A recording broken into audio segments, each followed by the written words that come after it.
नमस्कार दोस्तों, कैसे आप सभी। दोस्तों उम्मीद करता हूँ आप सभी स्वस्थ और मंगलमय होंगे। दोस्तों इस वीडियो में बात करने वाले हैं विज्ञान के टॉप 30 प्रश्न के बारे में, जो कि दोस्तों पूरा का पूरा एनसीईआरटी पर आधारित होने वाला है।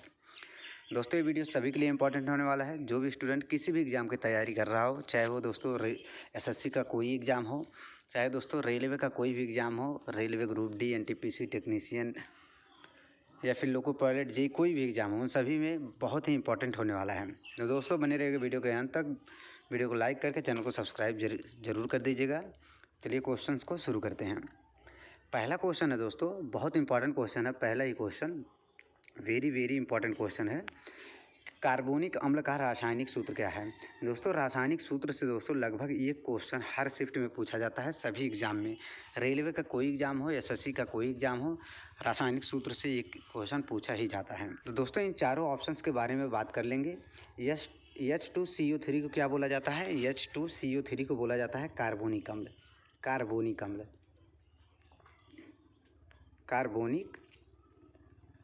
कार्बोनिक अम्ल। H3PO4 को बोला जाता है फास्फोरिक अम्ल। फास्फोरिक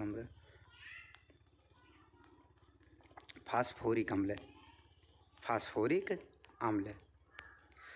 और दोस्तों CH3COOH को बोला जाता है एसिटिक अम्ल। एसिटिक अम्ल, एसिटिक अम्ल। HCOOH को क्या बोला जाता है दोस्तों, मेथेनोइक अम्ल। मेथोनोइक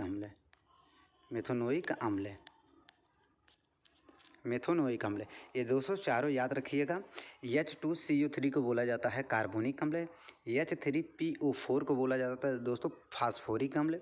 H3COOH को बोला जाता है एसिटिक अम्ल। HCOOH को बोला जाता है मेथोनोइक अम्ल। मेथोनोइक अम्ल दोस्तों जिसको फॉर्मिक अम्ल भी वाला कहा जाता है, जो दोस्तों चींटियों के डंक या फिर चींटियों को काटने से या फिर बिच्छू के डंक में पाया जाता है फॉर्मिक अम्ल, उसी का रूप है मेथोनोइक अम्ल, याद रखिएगा।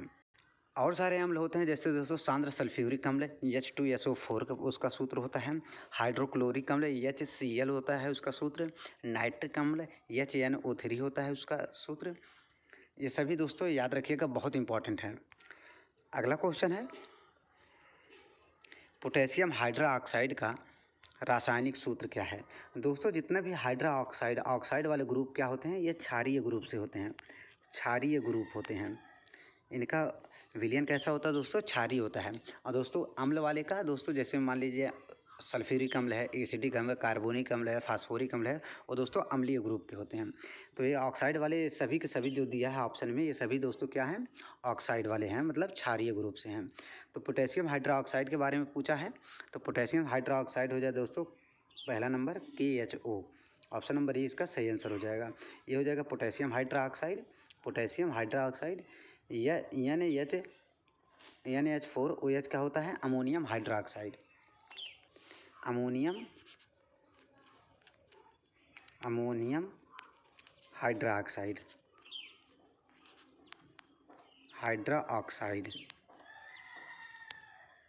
अमोनियम हाइड्रोक्साइड हो जाएगा। ये हो जाएगा दोस्तों MgOH का होल ट्वाइस क्या होता है, मैग्नीशियम हाइड्रोक्साइड।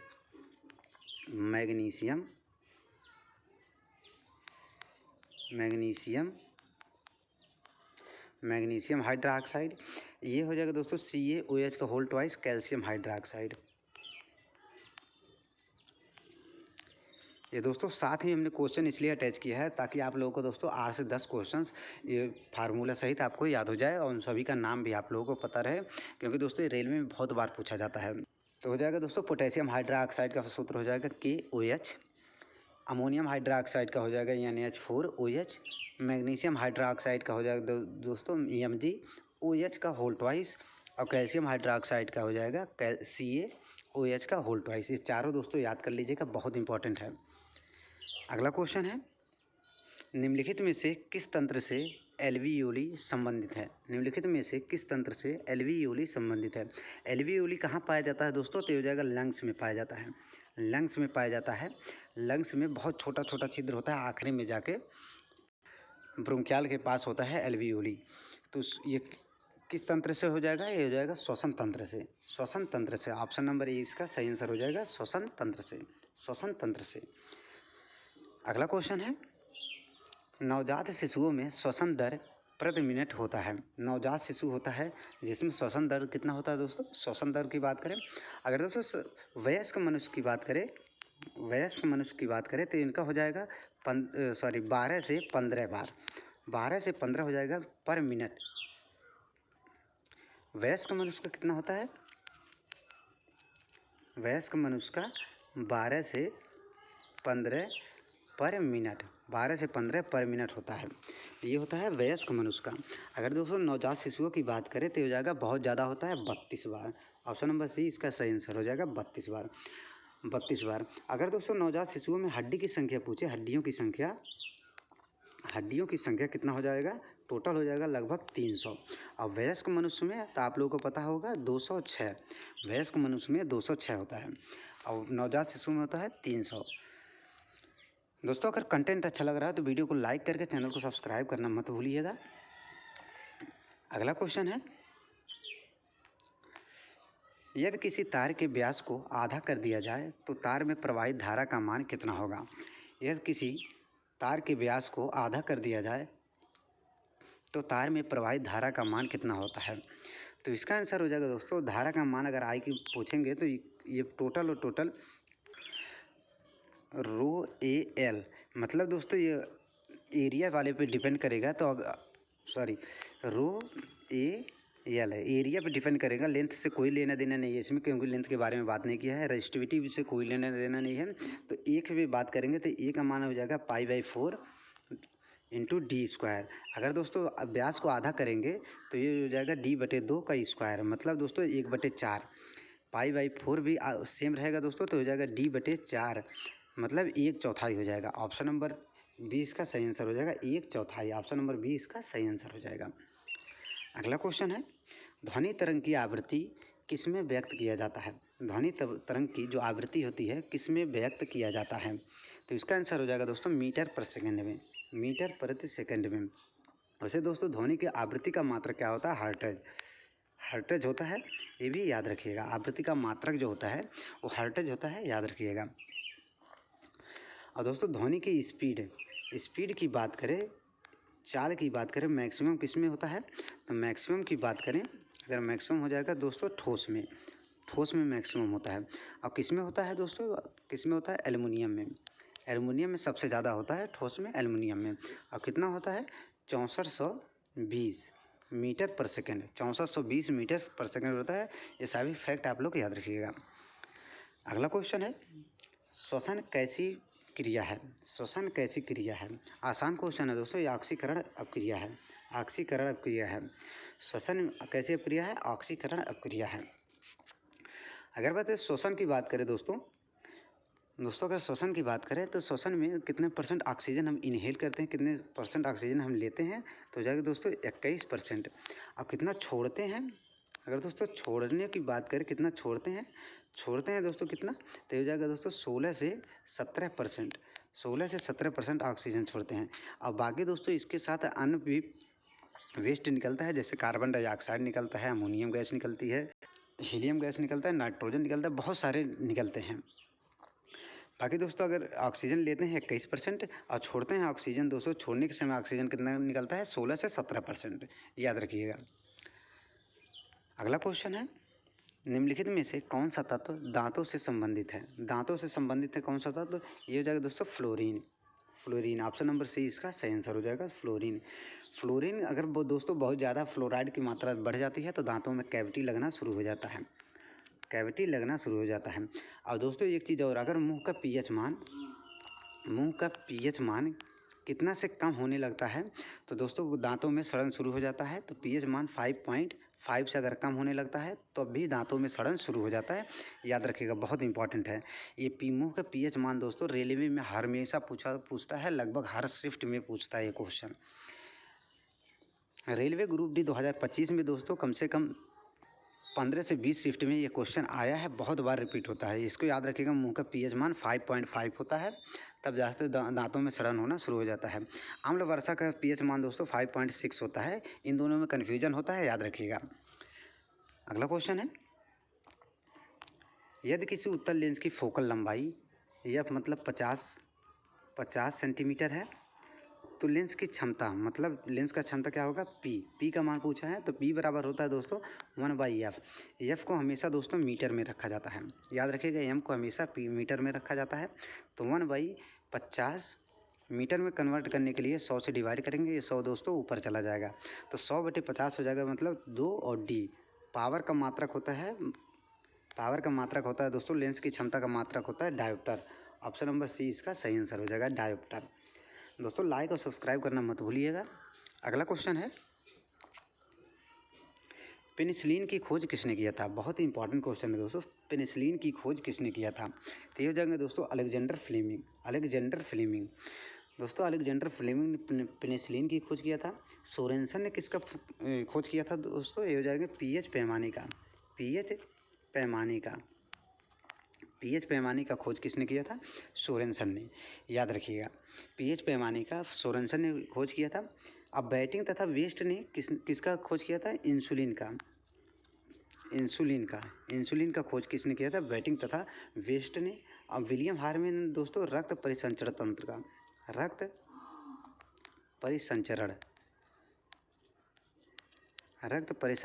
का खोज किया था विलियम हार्वे ने, याद रखिएगा। रक्त परिसंचरण तंत्र का खोज किया था विलियम हार्वे ने। बैटिंग तथा वेस्ट ने खोज किया था बैटिंग तथा वेस्ट ने किसका खोज किया था? इंसुलिन की। अलेक्जेंडर फ्लेमिंग ने पेनिसिलिन की, सोरेनसन ने पीएच पैमाने का। ये सभी फैक्ट याद रखिएगा दोस्तों, बहुत इंपॉर्टेंट है। इंसुलिन की मात्रा रक्त में शर्करा की चीनी की मात्रा को नियंत्रण कौन करता है? इंसुलिन नियंत्रण करता है रक्त में शर्करा की मात्रा। अब दोस्तों बात करें पीएच पैमाने की। पीएच पैमाने दोस्तों, अगर पीएच का मान 7 है तो विलेन कैसा होगा? उदासीन होगा। 7 से कम है तो अम्लीय हो जाएगा। 7 से ज़्यादा 7 से ज़्यादा है तो क्षारीय माध्यम होगा। ये सभी याद रखिएगा। अगला क्वेश्चन है, एसिटिक अम्ल का क्वथनांक कितना होता है? वेरी इंपॉर्टेंट क्वेश्चन दोस्तों, बहुत इंपॉर्टेंट क्वेश्चन है। सभी के सभी क्वेश्चन दोस्तों आप लोग देख रहे होंगे, सभी कंटेंट बहुत ही अच्छा है। अगर दोस्तों आपको किसी भी क्वेश्चन में कोई डाउट लग रहा है तो आप कमेंट बॉक्स में पूछ सकते हैं। कोई भी समस्या हो वो सभी आप कमेंट बॉक्स में पूछ सकते हैं। एसिटिक अम्ल का क्वथनांक कितना पूछा है दोस्तों? मेल्टिंग पॉइंट, इसको क्वथनांक बोला जाता है मेल्टिंग पॉइंट कितना होता है एसिटिक अम्ल का? तो इसका आंसर हो जाएगा दोस्तों 391 केल्विन। 391 केल्विन। ये दोस्तों चारों एनसीईआरटी में दिया है, बहुत इंपॉर्टेंट है। ये चारों एनसीईआरटी में दिया है, बहुत इंपॉर्टेंट। दोस्तों 334 केल्विन किसका होता है? तो क्लोरोफॉर्म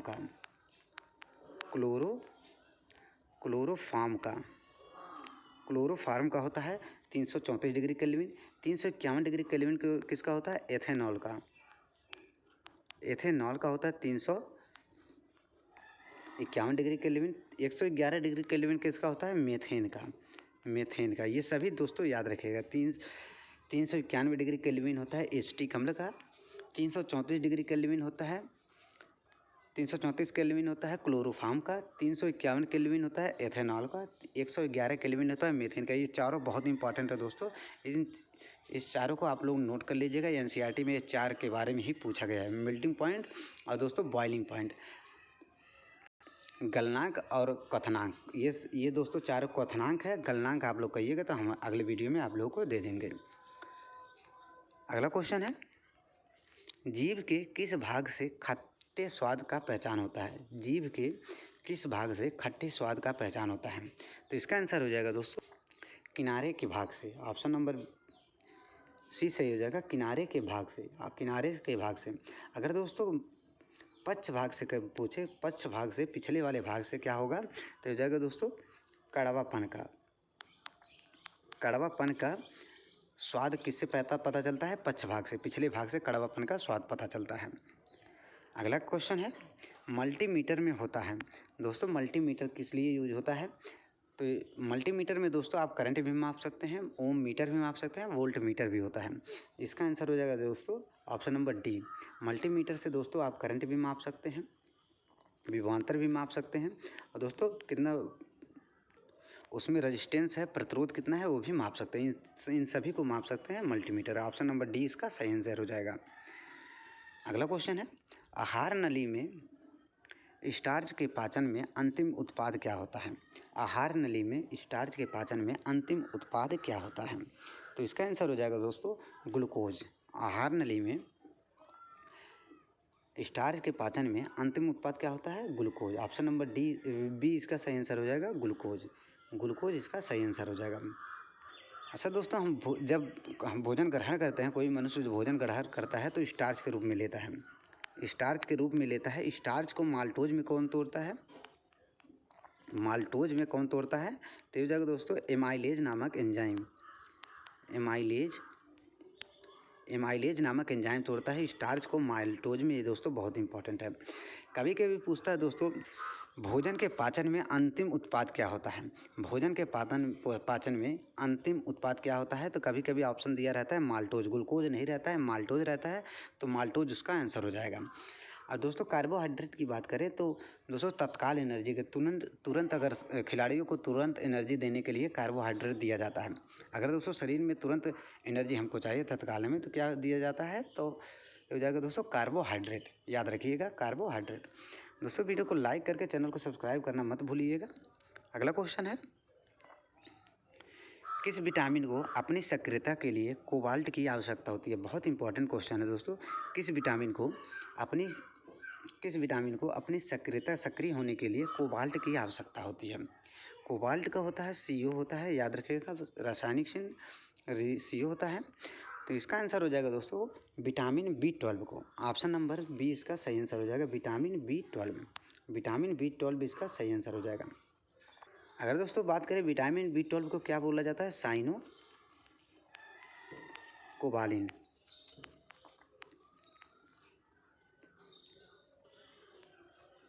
साइनो कोबालिन इसको बोला जाता है विटामिन B12 को। विटामिन B6 को क्या बोला जाता है? पायरिडॉक्सिन।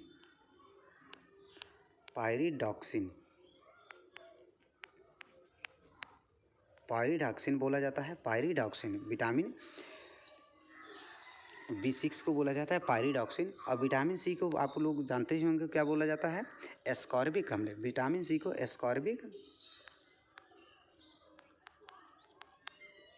एस्कॉर्बिक अम्ल। और विटामिन D को आपको पता होगा कैल्सीफेरोल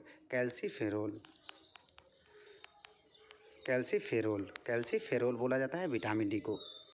इस चारों नाम याद रखिएगा दोस्तों। विटामिन B6 को बोला जाता है pyridoxine. Vitamin B12 vitamin B12 को बोला जाता है साइनोकोबालिन। विटामिन C को बोला जाता है एस्कॉर्बिक अम्ल। विटामिन D को बोला जाता है कैल्सीफेरोल। याद रखिएगा, बहुत इंपॉर्टेंट है ये सभी। अगला क्वेश्चन है, निम्न में से कौन किसी भी तरह से कोई ऊर्जा प्रदान नहीं करता है? निम्न में से कौन है इनमें से कोई भी ऊर्जा प्रदान नहीं करता है? तो इसका आंसर हो जाएगा दोस्तों विटामिन। ऑप्शन नंबर डी इसका सही आंसर हो जाएगा दोस्तों विटामिन। वसा, कार्बोहाइड्रेट और दोस्तों प्रोटीन, ये सभी दोस्तों ऊर्जा के लिए जाने जाते हैं। दोस्तों अगर बात करें प्रोटीन की फैक्ट्री किसे कहा जाता है? प्रोटीन की फैक्ट्री बोला जाता है दोस्तों राइबोसोम को। याद रखिएगा राइबोसोम को बोला जाता है प्रोटीन की फैक्ट्री। अगला क्वेश्चन है, लाइट के बल्ब का फिलामेंट बना होता है। लाइट के बल्ब का फिलामेंट किसका बना होता है दोस्तों? लाइट के बल्ब का फिलामेंट किसका बना होता है? तो ये हो जाएगा दोस्तों टंगस्टन का। ऑप्शन नंबर सी इसका सही आंसर हो जाएगा टंगस्टन का। टंगस्टन का रासायनिक चिन्ह क्या होता है दोस्तों? W। इसका मेल्टिंग पॉइंट अगर पूछा जाए दोस्तों तो 3380 डिग्री सेंटीग्रेड। 3380 डिग्री सेंटीग्रेड इसका मेल्टिंग पॉइंट होता है।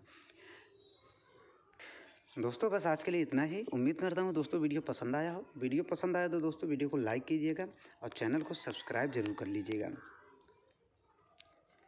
धन्यवाद।